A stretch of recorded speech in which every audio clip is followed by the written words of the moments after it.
Eso piensas, yo creo que esa es la mujer ideal para cada hombre, ¿no? Pero yo creo que toda mujer puede ser una mujer ideal. Durante décadas, la imponente residencia de Luis Miguel en la zona diamante de Acapulco no fue simplemente un inmueble. Fue el símbolo tangible del poder, la soledad y el misterio que rodeaban al Sol de México. Sin embargo, lo que alguna vez fue el escenario de fiestas legendarias y el refugio inexpugnable del artista latino más importante de su tiempo, terminó convirtiéndose en una metáfora de hormigón de su colapso financiero y personal. Al analizar la crónica de esta propiedad, desde su esplendor hasta su ruina, es imperativo descorrer el velo del glamour para examinar la compleja red de maniobras legales, deudas fiscales y estrategias de salvamento que definieron el destino de esta mansión maldita. Para comprender la magnitud del problema que enfrentó el cantante, primero debemos diseccionar la estructura de propiedad, la cual fue diseñada meticulosamente para proteger su privacidad, pero terminó convirtiéndose en su talón de Aquiles. Contrario a la creencia popular, en los momentos más críticos de deuda previos a 2013, el nombre de Luis Miguel Gallego Basteri no figuraba directamente en las escrituras públicas como propietario individual. La titularidad legal recaía sobre una compañía cascarón, o Shell Company, constituida en jurisdicciones offshore como las Islas Vírgenes Británicas o Panamá. Esta ingeniería legal, orquestada por su equipo de abogados durante sus años de bonanza, tenía el doble propósito de optimizar la carga tributaria y blindar la identidad del ídolo ante la prensa.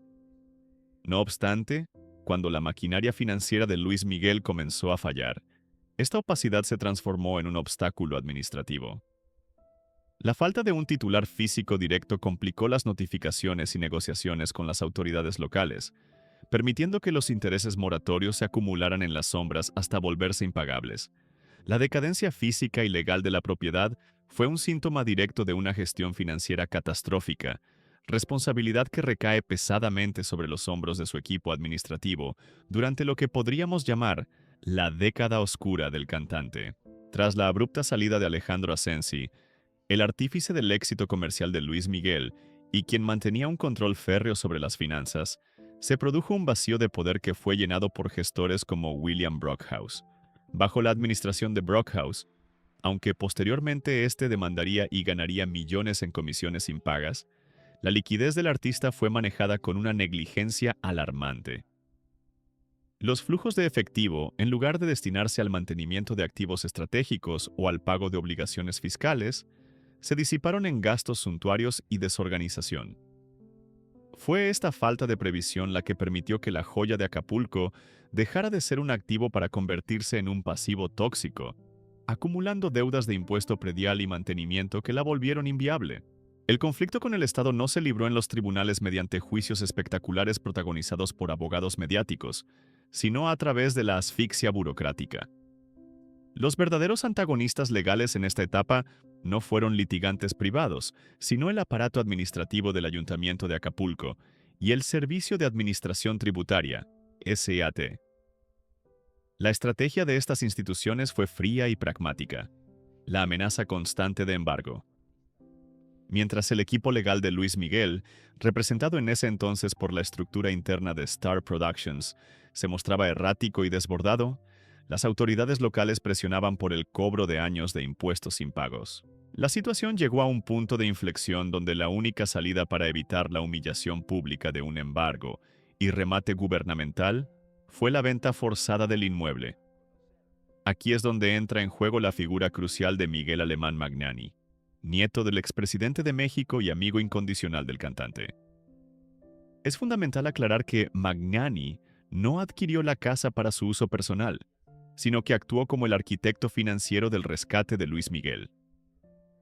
Ante la inminencia de la quiebra y las múltiples demandas que acosaban al artista en Estados Unidos, Magnani diseñó un fideicomiso de salvamento que involucró a prominentes empresarios mexicanos. La venta de la mansión de Acapulco fue una condición sine qua non impuesta por este grupo de asesores para sanear las finanzas.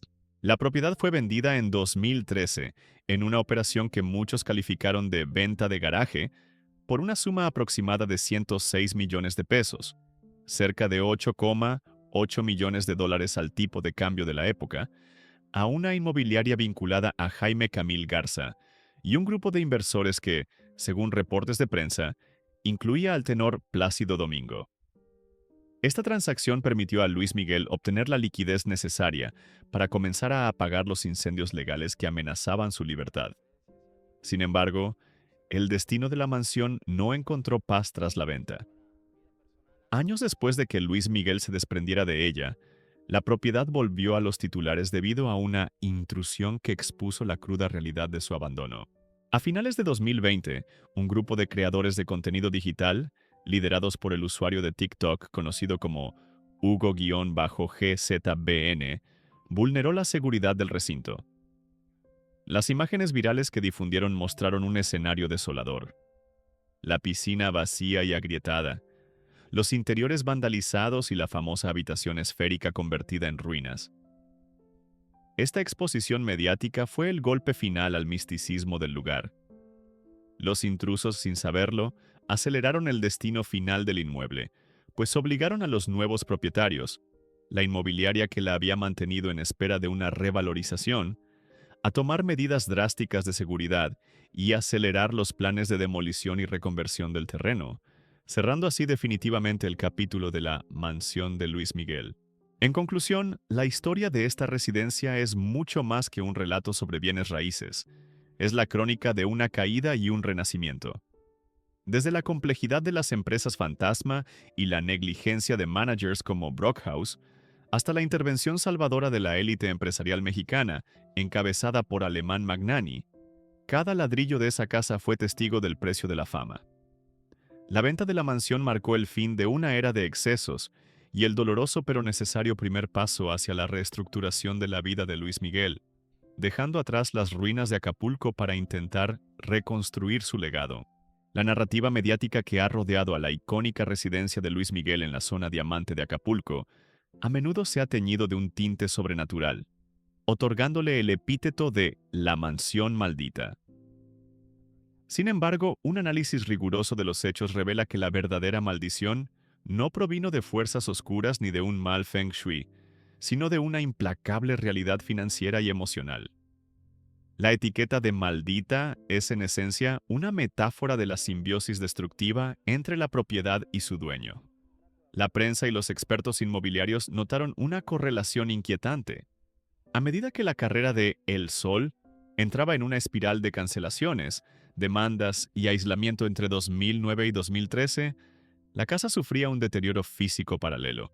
La pintura se descascaraba al mismo ritmo que su imagen pública, y la piscina vacía se convirtió en el espejo de su liquidez. La maldición era la soledad.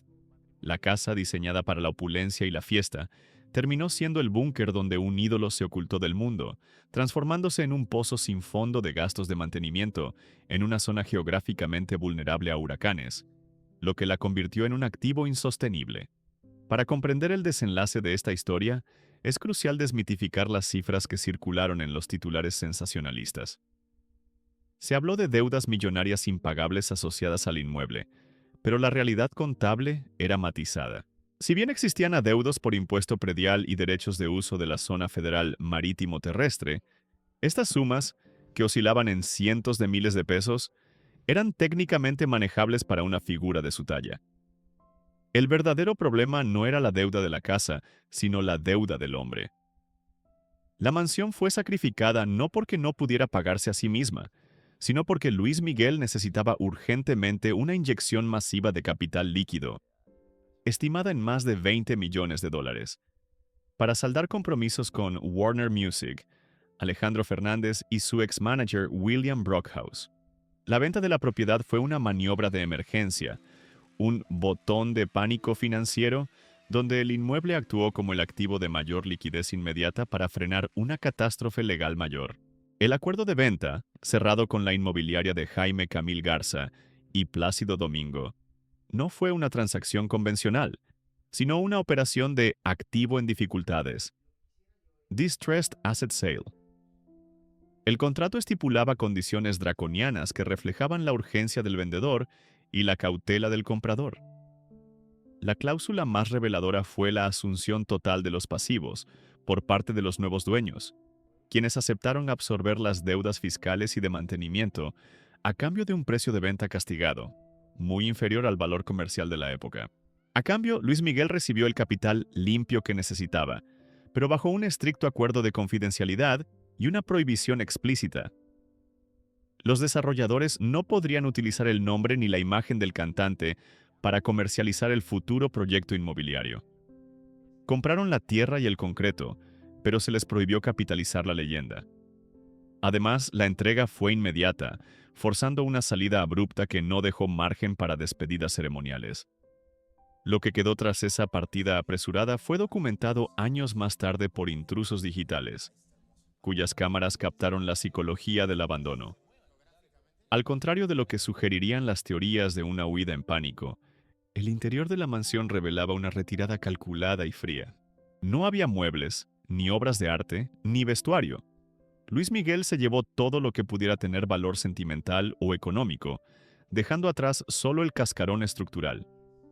Los youtubers encontraron escaleras de mármol desnudas, un ascensor inoperante y, sobre todo, la famosa habitación esférica que alguna vez funcionó como discoteca privada, ahora silenciosa y polvorienta. La ausencia de objetos personales hablaba de un deseo deliberado de borrar el pasado, de una desconexión emocional total.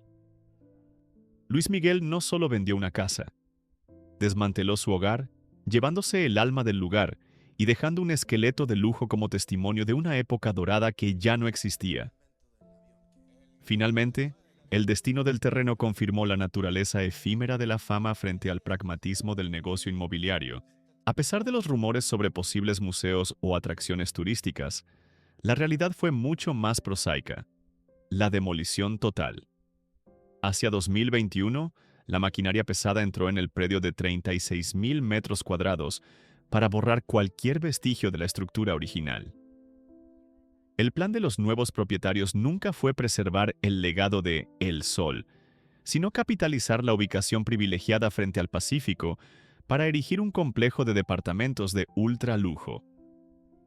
La estrategia comercial se basó en la tabula rasa: eliminar la maldición y el deterioro asociados a la vieja mansión para vender un nuevo sueño de exclusividad moderna.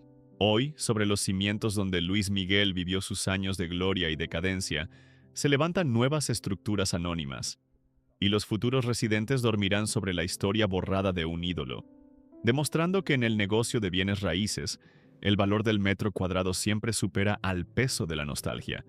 La historia de la célebre residencia de Luis Miguel en la zona diamante de Acapulco no se limita a la crónica de una venta inmobiliaria. Es el relato geográfico y legal de cómo un imperio personal se desmorona bajo el peso de la realidad. Para entender verdaderamente el final de este ícono, es necesario mirar más allá de la fachada y adentrarse en los archivos de la Secretaría de Desarrollo Urbano y Obras Públicas de Acapulco y del Estado de Guerrero. Y allí, en los fríos expedientes burocráticos, se encuentra la evidencia más contundente del fin de una era: el cambio de uso de suelo. Lo que en la década de los 90 fue registrado y protegido bajo la etiqueta de residencial unifamiliar de lujo, un santuario privado diseñado para ser impenetrable, sufrió una metamorfosis administrativa tras su venta. Los nuevos propietarios, un grupo de inversión pragmático, gestionaron la reclasificación del predio en Playa Bonfil hacia un uso de condominio horizontal o turístico hotelero. Este cambio en el papel no fue un simple trámite. Simbolizó la muerte de la privacidad y el triunfo de la comercialización, transformando el refugio de un rey en metros cuadrados rentables para el turismo masivo. Sin embargo, el destino de la propiedad no se decidió únicamente en las oficinas locales de Guerrero. Existe una compleja dicotomía jurisdiccional que explica por qué Luis Miguel se vio forzado a deshacerse de su joya más preciada. Mientras que en los tribunales locales de Acapulco, específicamente en el Tribunal Superior de Justicia del Estado y la Junta Local de Conciliación y Arbitraje, se acumulaban expedientes menores por deudas de impuesto predial y demandas laborales de antiguos empleados de confianza. La verdadera guillotina pendía desde el extranjero. Fue en la Corte Superior de California, en el Condado de Los Ángeles, donde la presión financiera se volvió insostenible. Las demandas interpuestas por su ex-manager William Brockhaus y los conflictos legales con Warner Music crearon una asfixia económica que trascendió fronteras.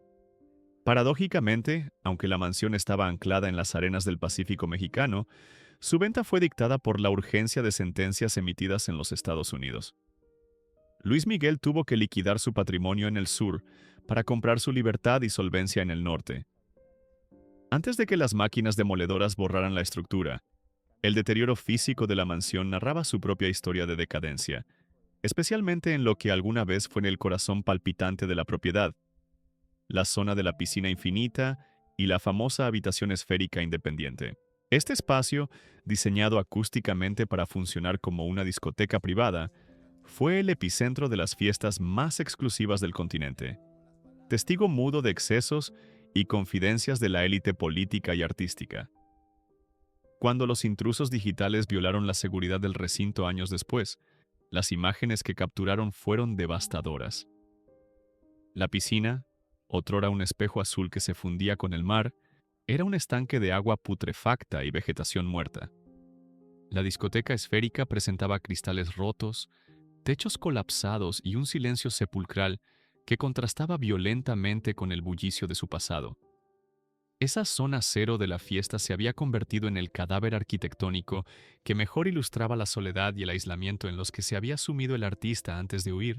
Una de las interrogantes más grandes resueltas por las investigaciones periodísticas fue el destino final del capital obtenido por la transacción. Contrario a la imaginación popular, los aproximadamente 106 millones de pesos, cerca de 8,8 millones de dólares en aquel entonces, resultantes de la venta no terminaron en las cuentas personales de Luis Miguel para financiar nuevos lujos. El dinero siguió una ruta fiscal estrictamente trazada hacia un fideicomiso de administración, controlado férreamente por sus salvadores financieros, entre ellos los empresarios Miguel Alemán Magnani y Carlos Bremer. La prioridad absoluta de estos fondos fue sofocar los incendios legales que amenazaban con llevar al cantante a prisión. El capital se evaporó casi instantáneamente para saldar la deuda más peligrosa, la demanda millonaria de Alejandro Fernández por la gira cancelada, así como los pagos pendientes a Brockhaus. La venta de la mansión no fue un negocio para Luis Miguel, fue un rescate, el sacrificio de su pasado para asegurar su futuro inmediato. Finalmente, más allá de los registros legales y las transacciones financieras, existe una ubicación donde la mansión dejó una marca indeleble, en la psique colectiva de Acapulco. Para los taxistas, lancheros y habitantes locales, la casa en Playa Bonfil pasó de ser un monumento de orgullo, el lugar donde vivía Mickey, el hijo pródigo que ponía a Acapulco en el mapa mundial, a convertirse en una cicatriz de concreto que recuerda tiempos mejores. La imagen de la casa en ruinas y su posterior demolición para dar paso a desarrollos impersonales se mimetizó con la propia decadencia del puerto, azotado por la inseguridad y la pérdida de glamour internacional. En la mente de los acapulqueños, el abandono de la propiedad fue percibido como un abandono personal. El día que Luis Miguel dejó caer su casa, también soltó la mano de la ciudad que lo vio crecer, dejando tras de sí un vacío que ningún complejo turístico de lujo podrá llenar jamás. La historia de la emblemática residencia de Luis Miguel en Acapulco no es solo la crónica de una propiedad de lujo, sino el calendario preciso de la caída y el renacimiento de una de las figuras más enigmáticas del espectáculo latinoamericano. Al analizar la línea de tiempo de este inmueble, descubrimos que su decadencia no fue un evento súbito, sino un proceso erosivo que comenzó a gestarse mucho antes de que las máquinas de demolición hicieran su aparición. El punto de inflexión definitivo ocurrió hacia el año 2009, una fecha que marca el fin de la Pax Romana del cantante. Hasta entonces, la mansión en Playa Bonfil era una fortaleza de privacidad absoluta. Sin embargo, el crecimiento urbano desmedido de la zona Diamante comenzó a acercar al ídolo. La construcción de edificios de condominios y hoteles de gran altura alrededor del predio permitió que, por primera vez, ojos extraños pudieran observar desde las alturas el refugio del sol. Para un hombre cuya existencia dependía de un aislamiento hermético, esta invasión visual fue el detonante para que decidiera soltar el lastre y abandonar el lugar. Este retiro coincide trágicamente con su propia crisis personal de salud y estética, sugiriendo que el abandono de su hogar fue el primer síntoma de un abandono de sí mismo. Entre 2011 y 2012, la propiedad sufrió una metamorfosis financiera irreversible. Dejó de ser un activo de prestigio para transformarse en un pasivo tóxico. En términos económicos, un inmueble de recreo se convierte en una carga cuando su utilidad es nula, pero su costo operativo es astronómico. A pesar de que Luis Miguel ya no pernoctaba en la residencia, la maquinaria administrativa de la mansión seguía exigiendo recursos. El mantenimiento de los sistemas contra la humedad, la seguridad permanente, los salarios del personal doméstico y, sobre todo, las crecientes tasas impositivas de la zona más cara de Guerrero, crearon una hemorragia de efectivo. Con una carrera que empezaba a mostrar signos de agotamiento y giras que ya no generaban los márgenes de antaño, la mansión se convirtió en el epicentro de su asfixia económica. Las deudas fiscales se acumularon en este periodo con una velocidad geométrica, alimentadas por la negligencia de una administración que ignoraba las notificaciones legales, mientras el inmueble se convertía en un agujero negro financiero. La confirmación del desastre llegó a finales de 2013, cuando las filtraciones a la prensa económica y de espectáculos revelaron que la propiedad había sido vendida por la cifra de 106 millones de pesos, aproximadamente 8,8 millones de dólares de la época. Para el mercado inmobiliario, este dato fue el diagnóstico definitivo de una venta de pánico o fire sale. Si bien la mansión, en condiciones óptimas, habría alcanzado fácilmente los 15 o 16 millones de dólares, el hecho de ser rematada a casi la mitad de su valor real delató la urgencia de liquidez del artista. Esta transacción, completada en los últimos meses de 2013, fue el primer gran sacrificio para limpiar los pasivos acumulados y cerrar los frentes legales en Acapulco, permitiendo que el equipo legal de Luis Miguel se concentrara en los juicios de mayor envergadura que se avecinaban en las Cortes de Estados Unidos. Sin embargo, el saneamiento total de los acuerdos legales vinculados a su patrimonio no se alcanzó plenamente sino hasta 2017. Aunque la mansión había cambiado de manos años atrás, el eco de sus deudas y la desastrosa gestión de activos previos seguían persiguiendo al cantante. Fue el año del rescate total, donde la intervención de su círculo íntimo, liderado por Miguel Alemán Magnani, logró consolidar un plan de reestructuración que utilizó los ingresos anticipados de su serie biográfica en Netflix para pagar deudas remanentes, incluyendo la peligrosa demanda de Alejandro Fernández. En este contexto, la mansión de Acapulco quedó registrada como la primera ficha de dominó en caer para evitar el colapso total del imperio de El Sol. El acto final de esta tragedia inmobiliaria se ejecutó en diciembre de 2021, una fecha cargada de simbolismo, tras un año en el que la propiedad se volvió viral debido a las intrusiones de jóvenes creadores de contenido que mostraron al mundo las entrañas putrefactas del recinto. Los nuevos propietarios decidieron poner fin al espectáculo de la decadencia. Las excavadoras y las cuadrillas de demolición llegaron para borrar físicamente lo que quedaba de la era dorada. Los muros amarillos que resguardaron los secretos mejor guardados de la cultura pop mexicana fueron reducidos a escombros, y la alberca donde alguna vez brindaron las celebridades más influyentes fue sepultada bajo tierra y grava. Lo paradójico de este final es que ocurrió precisamente cuando Luis Miguel experimentaba un resurgimiento mediático y financiero sin precedentes. La desaparición física de su antigua mansión marcó el cierre definitivo de su noche oscura, permitiéndole avanzar hacia una nueva etapa donde el brillo de su carrera ya no depende de las paredes de un palacio en ruinas, sino de la reconstrucción de su propia leyenda. El ocaso de la emblemática residencia de Luis Miguel en Acapulco no fue un accidente del destino, sino el resultado de una compleja amalgama de decisiones psicológicas, lealtades políticas y estrategias de supervivencia financiera. Para entender por qué El Sol permitió que su templo de oro se transformara en una ruina devorada por la maleza, antes de decidir venderlo, debemos adentrarnos en la psique de un artista definido por un orgullo inquebrantable y un perfeccionismo casi patológico. Luis Miguel no abandonó su mansión por simple negligencia. La abandonó como parte de una estrategia de negación de la realidad.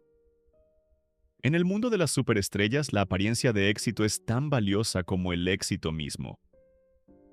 Para él, poner un cartel de "se vende" en la propiedad que simbolizaba su ascenso al trono de la música latina habría sido una confesión pública de derrota y bancarrota. Al dejar que la casa se hundiera en el abandono, mantuvo el espejismo de que el inmueble era simplemente un activo olvidado de un hombre demasiado rico para preocuparse por él, prefiriendo el deterioro silencioso antes que la humillación de un remate público. Además, Acapulco albergaba los recuerdos más puros de sus años con su madre y sus grandes amores. Dejar la casa en pausa era, en cierto modo, intentar congelar un tiempo que ya no volvería. Esta decadencia física alimentó una narrativa mediática que prefirió enfocarse en lo esotérico y lo maldito antes que en lo contable. La prensa sensacionalista comprendió rápidamente que las historias de habitaciones oscuras y supuestas presencias fantasmales vendían mucho más que un reporte sobre intereses moratorios del impuesto predial. Al etiquetarla como una mansión maldita, los medios transformaron un fracaso administrativo en un mito de la cultura pop. Curiosamente, esta atmósfera de misterio sirvió como un escudo indirecto para el cantante. La mitificación del abandono distrajo a la opinión pública de la cruda realidad de su insolvencia, permitiendo que el relato se mantuviera en el terreno de la leyenda y no en el de la crónica policial o financiera. Fue un circo mediático que, mientras generaba ingresos por visualizaciones, también proporcionaba una cortina de humo sobre la verdadera profundidad del abismo económico de Luis Miguel. Por otro lado, la actitud inusualmente laxa de las autoridades de Acapulco frente a las deudas del cantante revela la importancia de los hilos del poder en México. Durante décadas, Luis Miguel funcionó como un embajador turístico no oficial de la zona. Las autoridades locales sabían que ejecutar un embargo agresivo contra El Sol sería un suicidio de imagen para el puerto. Preferían un deudor célebre que atrajera miradas al destino que un inmueble confiscado que gritara decadencia. A esto se sumaba la red de protección política que siempre rodeó al artista, especialmente a través de la familia Alemán. Estas conexiones actuaron como un amortiguador administrativo que retrasó lo inevitable, hasta que la presión de las deudas internacionales hizo que el peso de la mansión fuera imposible de sostener incluso para sus aliados más poderosos. Cuando finalmente llegó el momento de la ruptura, Luis Miguel no optó por el mercado abierto, sino por una transacción basada en la confianza absoluta. La venta de la propiedad a un grupo de inversores liderado por amigos cercanos como Jaime Camil Garza y respaldado por figuras como Plácido Domingo, fue, en realidad, un acto de control de daños. Una subasta pública habría expuesto los detalles más íntimos y vergonzosos del estado de la propiedad y de sus finanzas. Al vender en familia, Luis Miguel pudo liquidar sus deudas en un entorno de discreción, transformando lo que podría haber sido un escándalo de liquidación forzosa en un acuerdo de rescate amistoso. Esta maniobra le proporcionó la liquidez inmediata necesaria para frenar demandas penales en Estados Unidos, sin tener que enfrentar el escrutinio de evaluadores internacionales que habrían destrozado el valor de la propiedad. La resolución definitiva del caso de La Mansión Maldita fue, en última instancia, el cimiento sobre el cual se construyó su resurrección profesional a través de la serie biográfica de Netflix. Ninguna corporación del calibre de Netflix o MGM habría invertido en una figura cuyos activos principales estuvieran bajo litigio o amenaza de embargo. La limpieza del historial inmobiliario en Acapulco fue el borrón y cuenta nueva, legal que permitió a los inversores ver a Luis Miguel como una marca recuperable. Simbólicamente, la demolición de la casa en 2021 cerró el círculo. Para que el nuevo Luis Miguel pudiera brillar en las pantallas globales, el monumento de su antiguo yo, con todas sus deudas y fantasmas, debía ser reducido a polvo. La pérdida de su refugio físico en Acapulco fue el precio necesario para reconstruir su hogar en el imaginario colectivo, demostrando que, a veces, un ídolo debe dejar que su pasado se convierta en escombros para poder levantarse, una vez más, como el sol que nunca termina de ponerse. La resolución del drama en torno a la residencia de Luis Miguel en la zona diamante de Acapulco, no solo fue un evento de la prensa rosa, sino un complejo caso de estudio sobre cómo se desmantela un imperio financiero bajo la presión de la insolvencia. Para que la propiedad pudiera cambiar de manos sin violar las estrictas leyes de propiedad de México, el equipo legal del cantante tuvo que recurrir a figuras jurídicas sofisticadas como la dación en pago o la venta con asunción de deuda. Bajo este esquema, la transacción no se limitó a un intercambio de dinero por llaves. Se convirtió en un contrato tripartito donde el comprador, el grupo de inversores liderado por Jaime Camil Garza, aceptó formalmente, ante una notaría pública, asumir el fardo de las deudas fiscales y los gravámenes pendientes. Este proceso fue la única vía para limpiar el título de propiedad, ya que en México un notario no puede dar fe de una transferencia de dominio sin la certificación de que los impuestos inmobiliarios y los derechos de zona federal están al corriente o bajo un convenio de pago garantizado. La filtración de estos acuerdos, que por naturaleza debían ser confidenciales, reveló la vulnerabilidad del entorno de El Sol. La información no llegó a los medios por azar, sino a través de una filtración sistémica que involucró tres frentes. Primero, la porosidad del aparato administrativo en Guerrero, donde el historial de adeudos fue extraído por funcionarios de bajo nivel y vendido a programas de investigación. Segundo, el efecto colateral de los litigios en Estados Unidos. Cuando los abogados de William Brockhaus buscaron activos para embargar, forzaron la apertura de expedientes en cortes estadounidenses que, al hacerse públicos, expusieron los secretos financieros de México ante la prensa internacional. Finalmente, el factor humano. La lealtad de los empleados domésticos y de seguridad se quebró ante la falta de pagos, convirtiéndolos en informantes que proporcionaron las imágenes de la decadencia interna a cambio de una retribución que el cantante ya no les ofrecía. El acuerdo de transferencia de propiedad estableció una clara división de responsabilidades para blindar a los nuevos dueños. Mientras que los inversores se hicieron cargo de las deudas visibles, impuestos y mantenimiento, para rehabilitar legalmente el predio, Luis Miguel tuvo que firmar cláusulas de indemnización estrictas. Estas cláusulas estipulaban que cualquier pasivo oculto o demanda futura de acreedores del pasado recaería exclusivamente sobre el cantante, liberando al inmueble de nuevos embargos. Sin embargo, aunque la casa quedó liberada, el daño al prestigio crediticio de Luis Miguel fue devastador y transfronterizo. El efecto dominó llegó hasta Estados Unidos, donde su credit score fue pulverizado. Esta insolvencia en Acapulco fue el antecedente que alertó a las instituciones financieras en Florida y California, resultando en la negativa de créditos hipotecarios y el bochornoso embargo de su vehículo Rolls-Royce en 2017. La mansión fue, en efecto, la primera grieta profunda en una represa que terminó por colapsar su credibilidad como inversor global. Más allá del ámbito legal, la saga de La Mansión Maldita provocó una transformación en la percepción pública sobre el estilo de vida de las estrellas latinas. La imagen de la piscina podrida y los techos caídos de la casa de Playa Bonfil funcionó como un espejo de la fragilidad del éxito, basado únicamente en la apariencia y la falta de control administrativo. El público pasó de la admiración ciega por la opulencia de El Sol a una reflexión crítica sobre la sostenibilidad de tales excesos. La mansión se erigió como un monumento a la irresponsabilidad financiera, enviando un mensaje contundente a las nuevas generaciones de artistas. El talento en el escenario es inútil si no se acompaña de una gestión patrimonial sólida. El desmantelamiento de este palacio fue el recordatorio de que, incluso para los ídolos más brillantes, el descuido de los activos personales termina por convertir el lujo en una evidencia pública del fracaso. En última instancia, el fin de la mansión de Acapulco no fue una derrota total, sino el sacrificio necesario para una metamorfosis.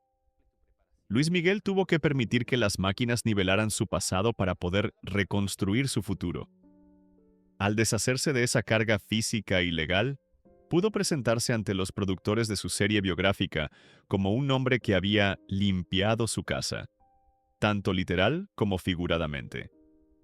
La demolición de la mansión marcó el cierre de una era de sombras y deudas, permitiendo que el mito de El Sol volviera a brillar, no ya desde un balcón privado en Acapulco, sino desde una plataforma global que exigía una versión más madura, transparente y, sobre todo, solvente de la estrella.